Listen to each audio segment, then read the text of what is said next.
Good morning, good afternoon, and good evening.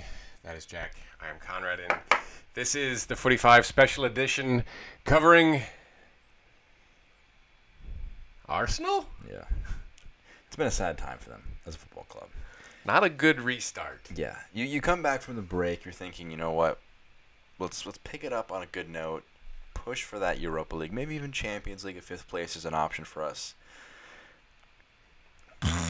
It comes crashing down. Season is essentially over in the fans' minds.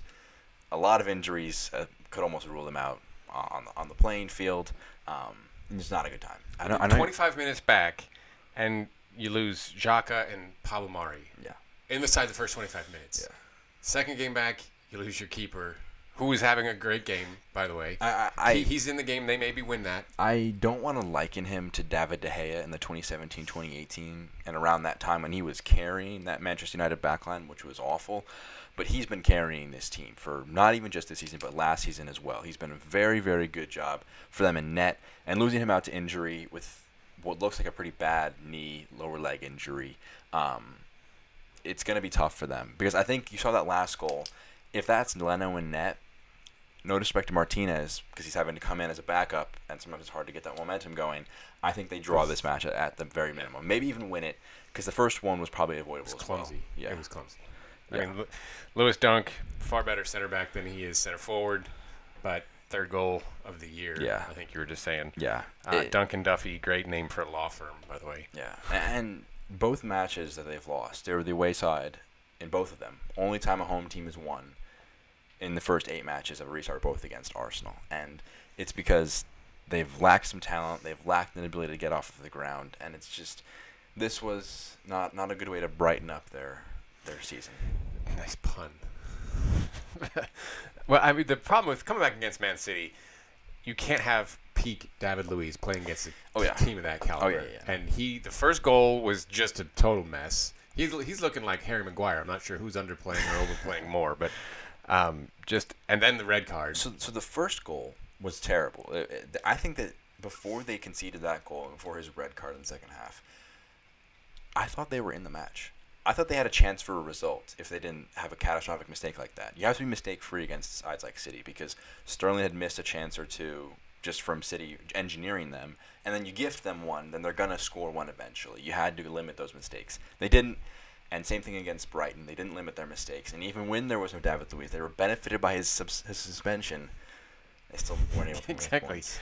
Well, I mean, then you've got Guendouzi, who seems to be doing his best Xhaka impersonation, going after him up high at the end of that match. But they didn't lose at the Amex because, I mean, they were terrible defensively. Yeah. Pepe had that absolute curler. It was a beautiful, beautiful shot. Yeah, we but said then it was they like, got fat and happy. Yeah.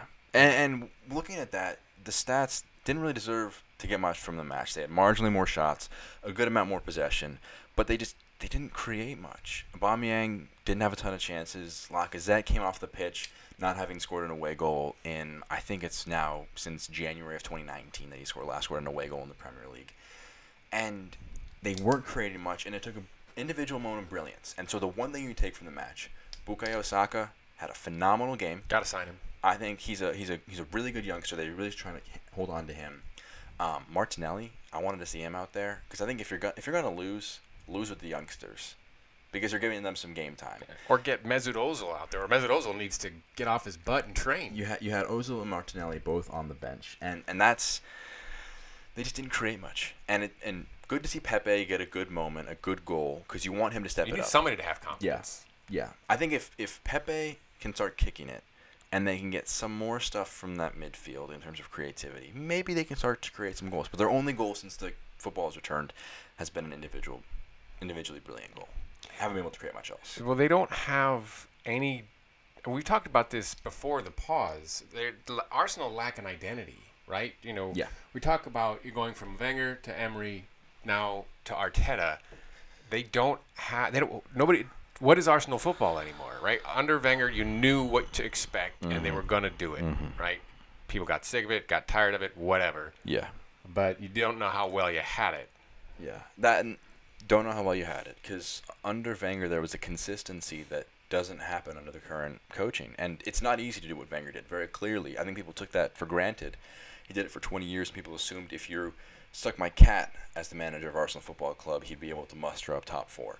But simply put, they don't have the talent. And I think it's really tough to blame Arteta for the situation he's in. I think there's been some mistakes that he's made. There's no doubt. I think you got to play Martinelli more. I like him a lot. Ozil, I think you got to figure out a way to get the best out of him. You're paying him too much money to have this feud with him where he's not getting anything. Yeah. And ultimately, you just kind of got to work with what you have. I think play the kids. Arsenal fan TV, you love their reactions. I think they actually made a good point in some of the stuff they talked about today. They said no European football could be good for them because they could say we got to rebuild from the ground up. Yeah. And because this Arsenal team, they've been trying to just build off of a shaky foundation for years upon years without taking the time to take us 2 steps back to begin to move forward. It's going to be tough. They may finish bottom half. They're 10th now. Burnley are a point behind them. They play City on Monday. I don't think Burnley's going to beat City, but if they manage that beat against City at the Etihad, Arsenal are ending this match week in the bottom half of the table. If that happened in the season, I hope Arteta maintains his job. I think he would, even if they finish bottom half. Yeah. But you need to look for a long-term vision and accept almost bad play now with some gems here and there around the side, just pounds of crap. Arteta understands the club, and he worked with arguably one of the greatest managers in modern football history, Pep Guardiola. And Pep talks glowingly about him. Yep. He says that he's a great mind, he's a great person, he's a great manager. I think there's reason for optimism for Arsenal. Let him work. Just let him work. If I'm being honest, though, if we compare, we have 3 club legends currently managing the biggest 6 sides. You've got Ole Gunnar Solskjaer, Manchester United, Frank Lampard, Chelsea, and obviously Arteta. Legend's a bit of a shaky word for him, but a club player who understands the club. He understands the club, yeah. I think he's the best positioned out of any of them. I think he's the best manager, and I think he could do the best with his Arsenal side. Got to give him time, though. The fans, meanwhile, are just a careening clown car occasionally running into hope. You feel bad for them at a certain point. Because it's a kind of pain that you only feel if you're an Arsenal fan, because you had this long break. You see the highlights of your players, and you say, "Man, like they're really good. They could do something. We could if we upset City at the Etihad, who knows? We're chased up." No. Ended very prematurely. The hope was there very briefly, and the disappointments hit very hard. Oh, when you come back in your first matches against City, never gonna be easy. Never gonna be easy. Not so. I think the consensus here is Arteta out. Absolutely. Some fans do say that because. I think for the longest time there's been a belief in the top 5 or in the top 6 clubs that you have to always be pushing to compete this year because of finances. You want to make the most money, and if you're not competing to get that high revenue from placement in all your competitions, you're not gonna have a good year financially. But ultimately, you need to give time for development. Jurgen Klopp is the prototypical example. He was not under pressure to perform immediately at Liverpool, and he created a juggernaut, which are 2 games away from winning the title. And so they should look at them and say, if we give Arteta time, if we believe in him, we take the time to build a side around his mentality and give him several years to build this team, Arsenal could be back. It's not going to be easy. It's a 2-year, 3-year project. The Glazers have to be patient, and Kroenke has to be patient. Kroenke has to be patient. But same thing with Manchester United. Yeah. We said about a year now since Solskjaer got the full job. We said give him time. Maybe it's going to be bad right now, but you have to give a manager time to build something substantial for your club. It's not going to come instantly. You need 3 windows. Exactly. And people are saying that they're doing worse than they were under Emery. If 3 windows from now they haven't really improved that much, they're not competing for the top 4 at the bare minimum, then you can start to ask the question again. But I think that time is a necessity for Arsenal Football Club. Agreed. Well, that'll do it for Arsenal. Yeah.